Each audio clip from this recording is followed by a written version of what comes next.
Napoli, fine Ottocento. Se le carrozze dei nobili sfrecciano verso i caffè eleganti, il cuore pulsante della città batte nei bassi, dove l'aria sa di mare e di mosto.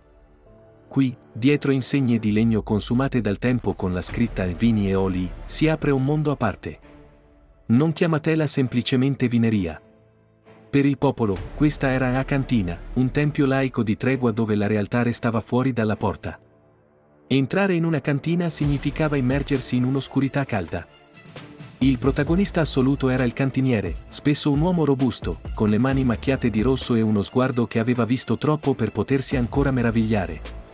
Non era un semplice bottegaio, ma un confidente silenzioso, un avvocato occulto che ascoltava i lamenti di chi non aveva nessuno a cui parlare, custodendo i segreti del quartiere tra una botte e l'altra.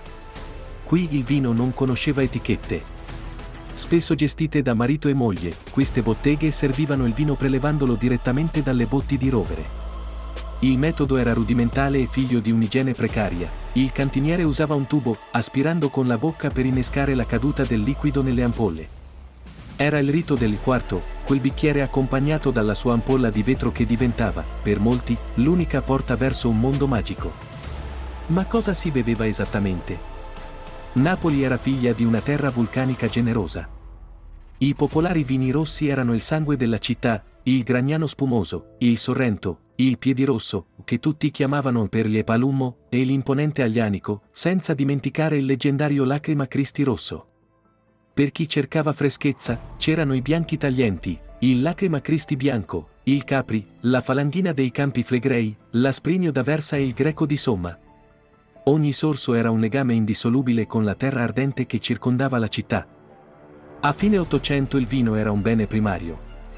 Un quarto di vino sfuso nelle taverne più umili costava tra i 5 e i 10 centesimi di lira. Una cifra irrisoria che permetteva anche agli uomini più poveri, piegati e rassegnati dalla vita, di sedersi a un tavolo rudimentale per accompagnare un pasto povero di pane e legumi. In quegli istanti, tra i fumi dell'alcol, i debiti e la fame svanivano, lasciando spazio a un'illusoria dignità.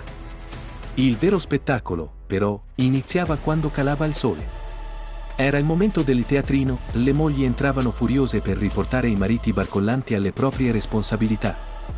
E qui il cantiniere compiva il suo ultimo miracolo quotidiano, con un sorriso complice, cercava di calmarle, occultando il numero reale di bicchieri consumati per salvare la pace domestica dell'ennesimo disgraziato. Oggi quelle voci sono spente, ma l'eco di quella Napoli resta tra le mura di tufo. Questo era il mondo di A Cantina. Un luogo di sogni infranti e speranze liquide, dove il vino sfuso era molto più di una bevanda.